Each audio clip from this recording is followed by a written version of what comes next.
Hello, welcome to Talkin Business. I'm Joe Catrambone, CEO of the Stewart Martin County Chamber of Commerce. And it's my pleasure today to have Lonnie Hauk III, who is Director of Global Marketing Network for Power Systems Manufacturing, a global provider of parts and services for industrial gas turbines, which generates approximately, this is impressive, 25% of the world's electricity. With 15 years of PSM, Lonnie has played a key role in advancing the company's manufacturing operation and global strategy. Lonnie, welcome. Well, thank you, Joe. I didn't want to try to ad-lib that. Yeah. I don't want to miss anything. So it's really interesting. 25% of the world's electricity. We'll get into that in a minute. But first of all, I always like to ask people, I know that you're from Perry, Florida. Yes, sir. And you went to Palm Beach. Is that right? Or how did you move from Perry and end up in Stewart or in Martin County? So I was born and raised in Florida, small town, North Florida guy, and out of college, took my first job with a company called Alstom Power. Alstom Power is a large power generation company, mainly out of Europe. So they're based in France, and they sold a lot of their gas turbine operations to General Electric several years ago. But they had an office in Palm Beach Gardens. Met someone from the career fair actually at the University of Florida, came down, had some family in the area, saw Manatee Pocket, the fishing community, and said, yep, gas turbines, aerospace, and small fishing town, that's where I want to be. And I've been here 18 years now, ever since. So you went from somewhere in I saw you were in Palm Beach Gardens. How did you? That was where the Alstom office was. Okay. So my first job out of college was at the Palm Beach Gardens office off PGA Boulevard. That's where Alstom had set up their operations. So you're saying worldwide. So tell me, like where and how does that come about? How do you end up in a foreign country and what are the setbacks or the advantages of doing business? So PSM, we're in industrial gas turbines. So industrial gas turbines are large gas turbines, jet engines. I like to describe them to people as, it's the engine on the side of your airplane, but just much, much bigger. And they turn generators to make electricity. So gas turbines as a whole, not just PSM, but gas turbines as a whole make about 25% of the world's electricity. There's a large gas turbine base installed in Florida as well. So a lot of your electricity is gas turbines. Now PSM's not involved in 25% of the world's power. That's a huge number. But gas turbines as a whole, and we service pretty much that whole market for power generations, be it with new part sales, with monitoring and diagnostics and health monitoring of engines, power plant services, repairs, overhauls, and then here in Florida we have a manufacturing center where we do repairs and new make manufacturing for these gas turbines. Where is that? So currently we're in Jupiter. We're right off Indiantown Road, kind of tucked back there in the back. We have a 180,000 square foot facility. Wow. And that is our headquarters. That's our primary location. We have offices and satellites all over the world. Our sister company, Thomason, which we own, is in the Netherlands. It's outside of Amsterdam, a little area called Rheden. We have recently set up offices in Abu Dhabi. We call that subsidiary PSM Thomason Gulf for the Gulf region. And then we have Mexico, Japan, obviously Korea, our parent company now. We're owned by Hanwha. Hanwha is a Korean conglomerate, and so we have a large presence in South Korea as well now. So gas powers your turbines. Natural gas. It's a natural gas fuel, powers the turbines. Which is clean. It's very clean. It's CH4 burns very clean. I remember being a boy engineer actually, and the first time I got to go inside one of these turbines, I walked into the turbine. And I was being shown around and showed the ropes, and I came out and I was driving back to my hotel, and I realized I was in the same clothes that I was in the turbine in, and I just walked inside of an engine. So they're very clean burning. Hanwha themselves is also we're part of their industrial segment. And one of the things they like to talk about is the house of carbon neutrality, or a house of it's green energy. So we're into that push as well, of helping to decarbonize even the gas turbines. So some of one of PSM's pillars in technology is in combustion systems. That's how we were founded 25 years ago, was some novel low emissions combustion systems for these gas turbines. And we're pushing that envelope today. We're into hydrogen, which is a zero emissions, carbon emissions fuel. We're kind of leading that charge. We have a demonstration facility in Korea that we have demonstrated large quantities of burning hydrogen in these turbines. And more recently, we actually are looking into, with our parent company, Hanwha, on ammonia combustion systems for the marine industry. So we're trying to get our technology, combustion technology, into that market segment as well. And we just signed an agreement with Baker Hughes to help put those combustion systems into the marine industry in the next couple of years. So we're into quite a big area. Yeah, it certainly sounds that way. So, do you purchase your hydrogen, or how does that come about? Do you mine it? So we don't operate power plants, right? So our customers are power plant operators. Okay, so they worry about the fuel. They worry about the fuel. Hydrogen's just breaking into the market. It's not really prevalent in the actual production. It's one of the future strategies to help decarbonize even the natural gas side, which is already pretty clean burning. Does that burn hot? It does burn hot. We are primarily in what's called the F-class gas turbines, which there's different classes, E, F, G, H, and that kind of signifies the firing temperature. But that also signifies when they were manufactured, because as we've progressed in technology, the firing temperatures are increasing for efficiency. The higher you can fire a turbine, the better efficiency you get. So we're in, the 23, 24, 2500 degree Fahrenheit is the firing temperature of these gas turbines. Wow. So, and is it in a chamber, in an oven? How do you? It depends. It's all over the place. There's outside plants and inside plants, but you've seen them. If anybody's made the drive to Orlando, you can look over to the right, and there's this building just as you come in Kissimmee, and you see these large stacks. That's a gas turbine. That's actually an Alstom gas turbine. Anyone's been south the Riviera Beach, looked off to the left, you see some stacks. Those are gas turbines. If we go down Alligator Alley, there's a large FP&L plant there that you see. So they're out in the open. Most of them run in what's called combined cycle, meaning there's a steam turbine on the back of them. So it takes the waste heat from the gas turbine and runs that also through a steam turbine to get even more efficiency out of them. So then that is produced, manufactured, and then pushed out? Pushed out to the grid. And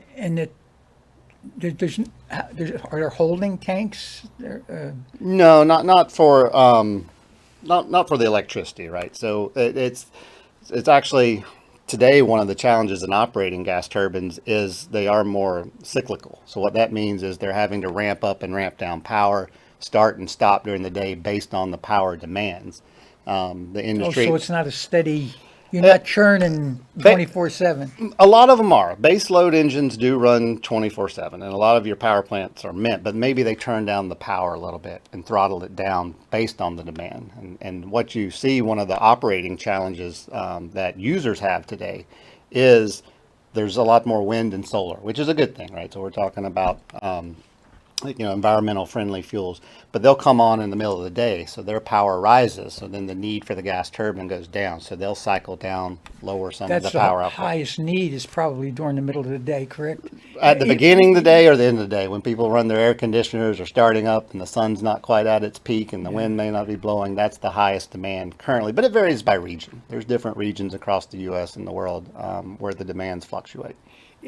What's the future look like for it? Will it expand even further? I think so. So gas turbines are becoming even more prevalent from an absolute megawatts or power output in the U.S. and the world as a whole. And a large driver of that is actually the reduction of coal. So you see a lot of coal coming offline in the U.S. for that environmental push. So that needs a backfill. Gas turbines are one of the things that can backfill that reduction in coal demand. And you even see that, you see that a lot in Europe, but also starting more in the Asia countries as well, where they're turning off some of the coal, which that require gas turbines to take a higher power output. Now the mix is changing with solar and nuclear and wind coming on. So the mix is changing a little bit, but the absolute installed base, I see that increasing for gas turbines over the next decade. Into the future, you're talking about atomic into the future. What do you foresee? Is it going to be? Emissions are a big issue. Will we ever be emission free? Is that going to be possible? I mean, it's going to be a while before we get to full emissions free, right? Everyone's kind of working towards those goals. I do think you'll see the nuclear industry, especially when now they have these modern reactor designs called small nuclear reactors. I think you're going to start seeing more and more of those coming online, and those will be your base load units, right? So they're going to run 24/7 nonstop, and then you'll see the wind and solar proliferate a little more, but then the gas turbines are actually going to be a stabilization factor in that power grid because they can cycle, they can come on. So, if we looked long term, none of us have a crystal ball, but I could see, the primary is going to be nuclear. Then you'll have the renewables, your wind and solar, with gas turbines being that stabilization power supply. It's interesting, and maybe it's my generation, but I can remember nuclear was a bad thing. Has that been dispelled? The danger of nuclear? So there's a lot of nuclear reactors in the U.S. We had the industries kind of went up and down from a perception standpoint. So we obviously the worst disaster was the Chernobyl disaster, right? Yeah, so right. that's still an ongoing issue. And it was kind of an isolated incident until we had Fukushima in Japan and the tsunami several years ago. I think a lot of that's starting to abate now, and you're seeing it coming back, not only just for the need, but the technology is advancing too. So, I'm not in the nuclear industry. We're focused on gas turbines, but just personally, I see the safety, where it needs to be. So. Well, that's a good thing. Yeah, like I said, to me, it was always, when I heard nuclear, I thought, oh man, it's a nuclear bomb, So, tell me some of the countries that you're involved in, or you have a turbine in. So we're primarily North America. North America is the largest market that we're in, and we're all across the country, from the Northeast to the Midwest and the West Coast. But we do have contracts and customers that we service in Mexico, North Africa through our sister company Thomason, Japan, South Korea. We have our technology installed in combustion turbines in China. So we're quite global. Do you travel to any of those sites? I have. My current role is manufacturing in North America. So it's primarily been around developing our offices and manufacturing centers here. It's changing a little bit. The title that you read off is now global. So I'm looking at growing the manufacturing facilities not only here in Martin County, but in Raiden, Abu Dhabi, and Korea as well. And who knows, there may be more in the future. But from a manufacturing center, those are our three primary centers. Are there issues locating a place to build them? Is there any danger of a community may be afraid of any exposure to the elements that it could cause? For what we're doing, so the power plants don't move, right? They're fixed. Right. So it's called project based, right? We have to go to the power plants. So we're not, again, operating or building power plants Oh, so you're ourselves. going to an existing plant. We're going to a plant. We're overhauling. It'd be like taking your car, in to get service, and maybe you need a new head or new engine block put in. It would be done at site. So parts come off the gas turbine. They're shipped to us for repair. We repair and overhaul them, and it's just traditional manufacturing process. We have a lot of different manufacturing processes, from thermal spray coatings, advanced 5-axis machining, electrode discharge machining, but there's still conventional manufacturing processes. So our facility in Jupiter has coating, heat treat services, but it's welding, grinding, and then conventional milling machines and EDM machines. So there's our environmental impact from our manufacturing operations is very low. How you just mentioned some professions that welders. How do you are you having trouble hiring people that work with manually like that, with welders and mechanics and things of that nature? In COVID, when COVID kind of pushed down, ramped us all down a little bit, it was difficult. It's been getting easier since then. Our issue currently is maybe not so much with finding the skilled labor force, but finding them fast enough, because we're growing quite rapidly.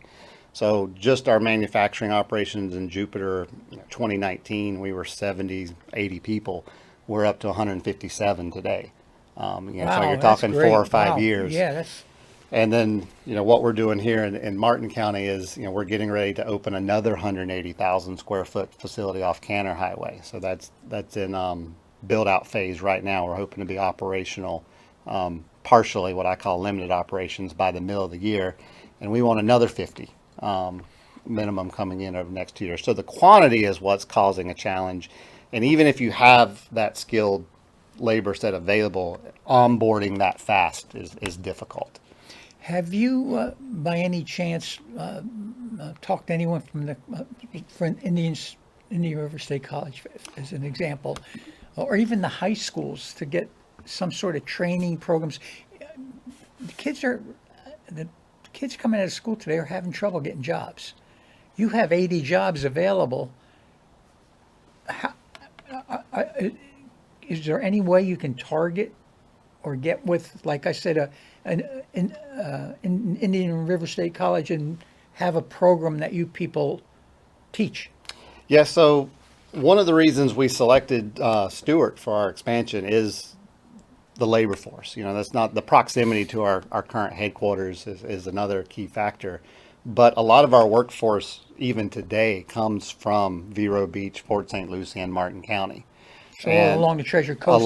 Along the Treasure Coast, and as you keep moving north now, you're seeing more and more of the Space Coast interaction that's drawing talent, not only from the trades level, but from the professional level as well. And you see these other companies, one of our largest machining supplier, we buy milling machines from Mazak, right? They set up one of their offices in Orlando to be able to support that. So that works for us because we can gain support from that area as well. So that's one of the reasons we chose this area. We were looking at building out in the Texas area was another option, but we decided to stay local and close to home, move a little bit north. And a lot of that was driven by, we do see the labor force here and the support structure from Martin County and the education system growing that workforce. The marine industry is growing here with the projects they have in Indiantown. You have the Clark Center, in Stewart. I'm chairman of the board of the Clark Advanced Learning Center. And so a lot of those aerospace jobs, they fit exactly our jobs. So we're primarily an IGT. We do have an aerospace arm, but it's the same skill and labor force. So we are actively trying to get more involved with that. Like you said, we do have a lot of open positions currently trying to fill.